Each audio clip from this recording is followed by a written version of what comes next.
到每年12月，你會唔會覺得特別容易疲倦，瞓極都唔夠，而且做任何事都冇心機呢？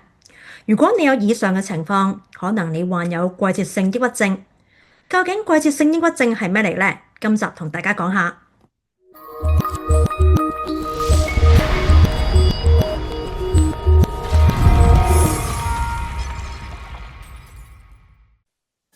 大家好，歡迎收睇 Mice Talk。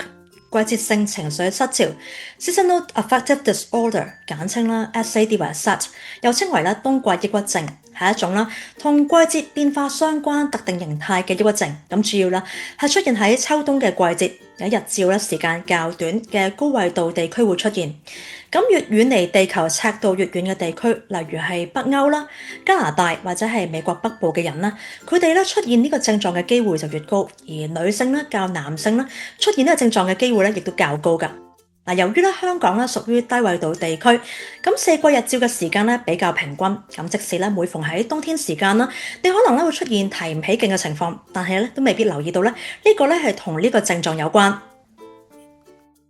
季節性情緒失調嘅成因主要係因為日照時間不足，造成人體大腦內嘅神經遞質失調，例如令血清素水平下降，引發抑鬱症，而且擾亂咗體內褪黑激素嘅平衡。喺光線不足嘅環境下，人體會分泌更多呢種褪黑激素嘅荷爾蒙，令人容易感到昏昏欲睡。而症狀包括有情緒低落、容易疲倦、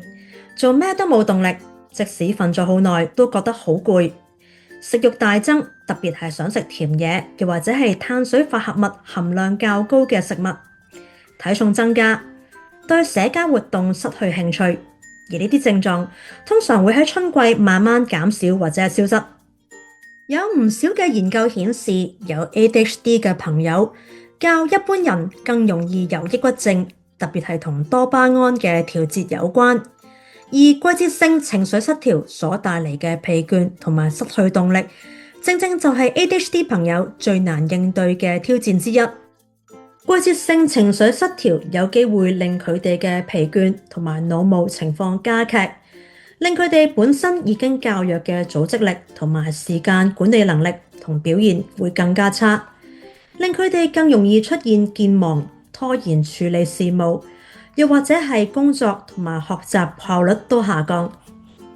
另外 ADHD 嘅朋友喺嗰段時間，佢哋嘅情緒反應會更加敏感，更容易出現情緒低落、暴躁同埋感到絕望。有啲 ADHD 嘅朋友為咗抵抗呢種疲倦嘅狀態，而不斷刺激大腦，例如係沉迷打機、過度睇手機，咁樣反而會更加削弱佢哋嘅專注力，令佢哋抑鬱嘅情況更加惡化。要區分季節性情緒失調同埋典型抑鬱症嘅症狀，可以留意以下嘅情況。如果係嗜睡同埋食慾增加，呢個好大機會就係季節性情緒失調。而如果係失眠同埋食慾下降，呢個好大機會就係典型抑鬱症啦。咁有咩方法可以改善呢啲症狀呢？第一，保持健康嘅飲食習慣，包括食多啲含有豐富維他命 D 嘅食物，例如含有脂肪嘅魚類、芝士、蛋黃、蘑菇，補充返因為接受較少陽光嘅影響，同埋食多啲豐富維他命 B 嘅食物，例如係穀類、紅肉、家禽、魚、豆類、堅果，以幫助新陳代謝嘅發揮。第二，保持良好嘅睡眠習慣，每晚盡量喺同一時間上床瞓覺，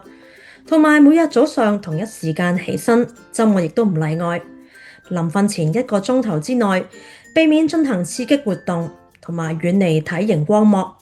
可以試下冥想、寫日記、聽音樂、睇下書等等。第三，日照時間越短，就越需要趁住有自然光嘅時間，多啲做一啲戶外活動。有好多嘅研究已經證實，運動對情緒有幫助，喺屋企都可以進行運動。第四，可以利用光照療法，透過模擬日光嘅高強度白光，喺每日固定嘅時間照射，嚟幫助身體調整返生理時鐘。個亦都係季節性情緒失調嘅一線療法，亦間接改善 ADHD 朋友嘅專注力。建議每日早上使用10000照度嘅光照治療燈，大約照20至30分鐘就可以改善情緒。最後，社交連結同專業支援都好重要，主動同朋友、家人互動，減低孤獨感。如果症狀嚴重，就需要尋求醫生嘅意見，又或者商討下係咪需要微調 ADHD，又或者係抗抑鬱藥物嘅劑量啦。出現冬季低潮咧，唔係你嘅錯，只係因為神經系統同埋環境因素所產生嘅影響。如果你遇到呢啲情況嘅話，可以俾自己多一份耐性同埋信心，利用上述嘅方法去過渡呢段時間。亦都最重要就係保持同專業人士溝通，唔好俾個冬天去偷走自己嘅動力同埋快樂。好啦，今集先講到呢度，歡迎大家可以撳 like、comment 同 share， 可以 subscribe 我哋 Let's Talk ADHD 嘅 YouTube channel， 同埋可以 follow 我哋嘅 Facebook、IG 同埋 Threads。我哋今集時間差唔多，我哋下次再同大家見面。